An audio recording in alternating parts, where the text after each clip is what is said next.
কি গো বন্ধুরা, তোমরা সবাই কেমন আছো? আশা করতেছি ভালো আছো। তোমরা আশীর্বাদ এবং ভালোবাসা, আমিও মোটামুটি ভালো আছি। সুন্দর একটা দিনের শুভেচ্ছা জানিয়ে চলো এটা নতুন ব্লগ স্টার্ট করি। তোমাদের পাশে আছি আমি, এসবিট ব্লগের সিম্পল ছেলে। আমি এখন উদয়পুর থেকে রওনা দিছি বিলোনিয়ার উদ্দেশ্যে। আজকে হয়েছে 23শে সেপ্টেম্বর, মঙ্গলবার।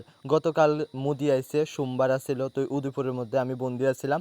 আমার একটা বন্ধুর বাড়িতে আসছিলাম। তো এখন বাস ধরে আমি যাইতেছি। অনেকক্ষণ ধরে বাসে লেগে ওয়েট করছি, অবশেষে বাস আইছে। তো বাসে সিটও পাইয়া লাইছি। এখন আমরা যাইতেছি, বিশেষ করে আমি একই আছি।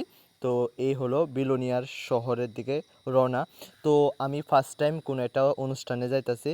তো এখানে বাস থেকে নাইমা আমি এখন যাবো, জনগ্রন্থাগার আছে এদিকে বিলোনিয়ার, তো ওইখানে মেইনলি প্রোগ্রামটা হইতেছে। তো অবশেষে জগন্নাথ বাড়ির পাশে যে জনগ্রন্থাগারটা আছে ওইখানে প্রোগ্রামে আয়া পড়ছি। আর এটা হলো সৃষ্টির আয়োজন। আর সম্পাদক দাদা সীমান্দা আমাকে অনেকবার কইছে অবশ্যই আইতে লাগবো, আর 2-3 বছর আইতে পারছি না। এখন কিন্তু খাওয়ার টাইম, তো আমি একটু খাইয়াও লাইতাছি। দেখতেছো মাছ মাংস টাংস সব কিছু দিয়ে খাওয়া দাওয়া শুরু হয়ে গেছে গা। তো অবশেষে আমরা প্রোগ্রাম শেষ করে বার হইয়া গেছি। সব ক্লিপ তো তোমার সাথে শেয়ার করছি না, মেন কিছু।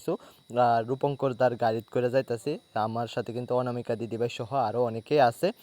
আর এখান থেকে আমরা মানে বিলোনিয়ার এই জায়গাটা থেকে আমরা বিলোনিয়া বনকর পর্যন্ত আমি যাবো, তারপর তারা শান্তিবাজার যাইব। আর ওইখান থেকে আমি গাড়ি ধরুম বরপাথরের উদ্দেশ্যে। তো ওইখান থেকে বাড়ির উদ্দেশ্যে গাড়ি ধরুম। তো যাই হোক, আজকের মতো ব্লগ ভিডিও ঠিকানি শেষ করতেছি। তোমরা সবাই ভালো থেকো, সুস্থ থেকো, টাটা, বাই বাই।